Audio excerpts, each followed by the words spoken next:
بسم اللہ الرحمن الرحیم۔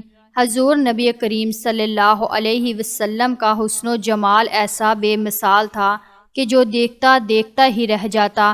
چہرہ مصطفیٰ کو دیکھ کر صحابہ کرام عشق رسول میں ایسے خود رفتہ ہوتے کہ کوئی چاند سے تشبیہ دیتا تو کوئی صحابی کے نزدیک آپ کا رخ زیبا چاند سے بھی بڑھ کر حسین ہوتا، کوئی سورج سے تشبیہ دیتا۔ الغرض ہر صحابی اپنے اپنے الفاظ میں عشق کا اظہار کرتے ہوئے نبی کریم صلی اللہ علیہ وسلم کے حسن و جمال کو بیان فرماتے تھے۔ حضرت عائشہ صدیقہ رضی اللہ تعالی عنہا بیان کرتی ہیں، میں چرخہ کاٹ رہی تھی اور رسول اللہ صلی اللہ علیہ وسلم میرے سامنے بیٹھے اپنے جوتے کو پیوند لگا رہے تھے۔ آپ صلی اللہ علیہ وسلم کی مبارک پیشانی پر پسینے کے قطرے تھے جس سے نور کی شعاعیں نکل رہی تھی۔ اس حسین منظر کو دیکھ کر میں حیران رہ گئی۔ نبی کریم صلی اللہ علیہ وسلم نے مجھے حیرت سے دیکھا تو فرمایا، کیوں حیران ہو رہی ہو؟ میں نے کہا، آپ صلی اللہ علیہ وسلم کے پیشانی پر پسینے کے قطرے ہیں جن سے نور کی شعاعیں نکل رہی ہیں۔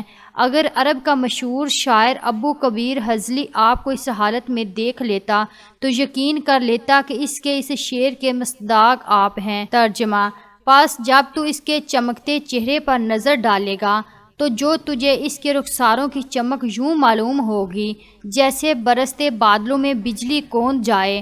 حضرت عائشہ رضی اللہ تعالی عنہا فرماتی ہیں، یہ سن کر نبی کریم صلی اللہ علیہ وسلم کھڑے ہوئے اور میری پیشانی پر بوسہ دیا اور فرمایا، اے عائشہ، جس طرح تو نے آج مجھے خوش کیا ہے اس سے بڑھ کر اللہ تعالیٰ تجھے خوشیاں عطا فرمائے۔ حضرت امام زرقانی رحمۃ اللہ علیہ نے ایک واقعہ لکھا ہے کہ ایک دن حضور صلی اللہ علیہ وسلم سیر کرتے کرتے مدینہ منورہ سے باہر تشریف لے گئے۔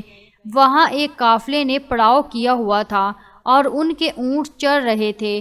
آپ صلی اللہ علیہ وسلم نے اونٹ دیکھے تو ایک سرخ رنگ کا اونٹ آپ کو پسند آ گیا، تو آپ صلی اللہ علیہ وسلم نے قافلے والوں سے پوچھا، اس اونٹ کو بیچتے ہو؟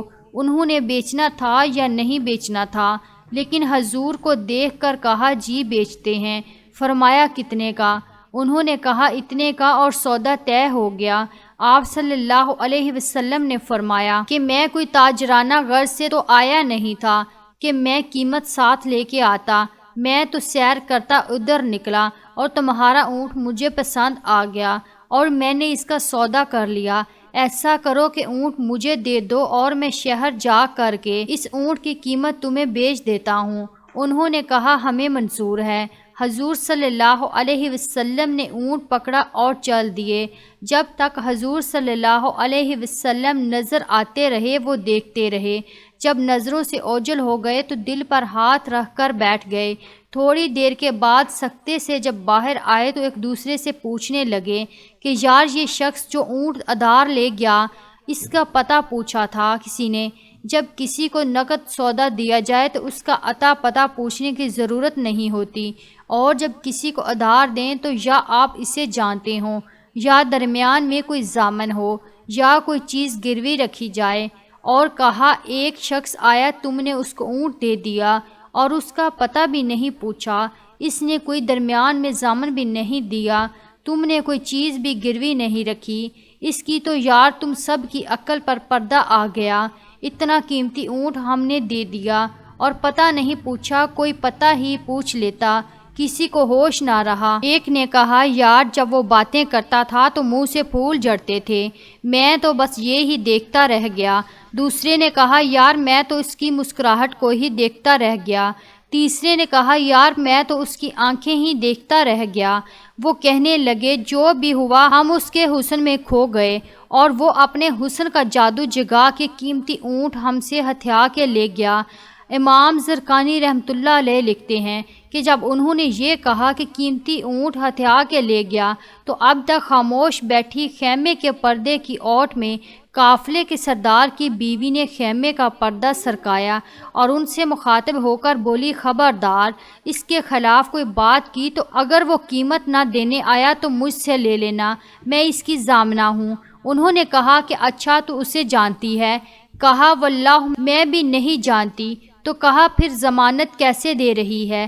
کہا جب تم سودا کر رہے تھے تو خیمے کی اور سے میں نے اس کا چہرہ دیکھا تھا، اور جس کا چہرہ اتنا پیارا ہو وہ جھوٹ بول ہی نہیں سکتا۔ ابھی یہ باتیں ہو ہی رہی تھیں کہ اتنے میں حضور صلی اللہ علیہ وسلم کے غلام آ گئے۔ کہا کون ہیں وہ لوگ جن سے ہمارے آقا نے اونٹ خریدا تھا؟ انہوں نے کہا جی ہم لوگ ہیں۔ کہا یہ حضور صلی اللہ علیہ وسلم نے کھجوریں تمہاری ضیافت کے لیے بھیجی ہیں اور یہ تمہاری قیمت ہے۔ انہوں نے کہا قیمت بعد میں دینا، ہم تو خود بک گئے ہیں، ہمیں پہلے یہ بتاؤ کہ وہ رہتے کہاں ہیں؟ تو کہا وہ سامنے جو کھجوروں کے جھنڈ ہیں یہیں ڈیرے ہیں ہمارے آقا کے۔ وہ عورت پکار اٹھی کہ دیکھا یہ شخص جتنا صورت کا حسین تھا سیرت کا بھی اتنا ہی حسین نکلا۔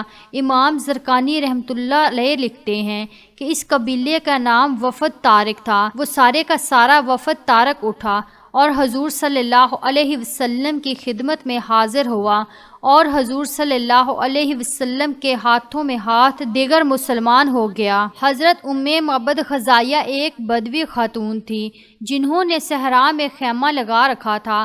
ان کے شوہر حضرت ابو معبد رضی اللہ تعالیٰ عنہ بھی وہیں تھے۔ چند اونٹ اور بکریاں ان کا کل سرمایہ تھا، اور بکریوں کا دودھ ان کی گزر بسر کا اصل ذریعہ تھا۔ سرور کائنات صلی اللہ علیہ وسلم ہجرت کے موقع پر ان کے خیمے کے آگے سے گزرے تو چند لمحے وہاں بھی قیام فرمایا۔ آپ صلی اللہ علیہ وسلم کے چند ارشادات سن کر حضرات معبد نہایت متاثر ہوئیں۔ اس وقت ان کے شوہر خیمے میں موجود نہ تھے۔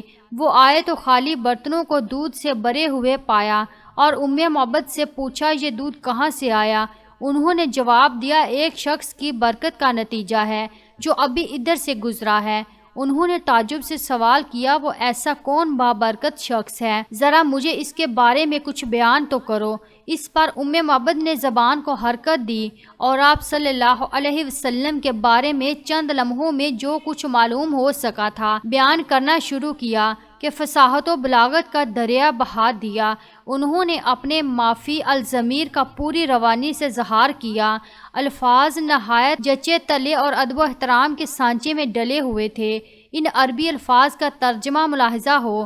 میں نے ایک معزز شخص کو دیکھا جن کی نفاست نمایاں، چہرہ روشن اور خلق و بناوٹ میں حسن، نہ موٹاپے کا عیب نہ دبلاپے کا نقص، خوش رو، خوبصورت، آنکھیں کشادہ اور سیاہ، پلکیں لمبی، آواز میں کھنک، گردن سراہی دار، داڑھی گھنی، بھویں کمان دار اور جٹی ہوئی، خاموشی میں وقار کا مجسمہ، گفتگو میں صفائی اور دلکشی، سراپا حسن، جمال میں یگانہ روزگار، دور سے دیکھو تو حسین ترین، قریب سے دیکھو تو شیریں ترین بھی اور جمیل ترین بھی، بات چیت میں مٹھاس، نہ زیادہ باتیں کریں نہ ضرورت کے وقت خاموش رہیں، گفتگو اس انداز کی جیسے پروئے ہوئے موتی۔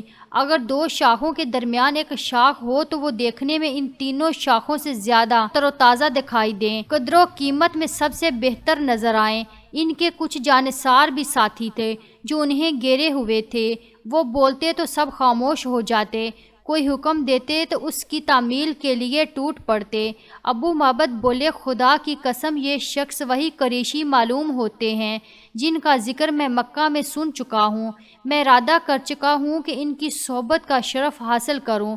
اگر کوئی ذریعہ میسر آیا تو ضرور ان کی خدمت میں حاضری دوں گا۔ یہ عرب کی ایک بدوی خاتون کا انداز بیان ہے جس نے نبی کریم صلی اللہ علیہ وسلم کے حلیہ مبارک اور سراپا کی تصویر کشی کی گئی ہے۔ ویڈیو کو لائک کیجیے، کمنٹ باکس میں آمین ضرور لکھیں۔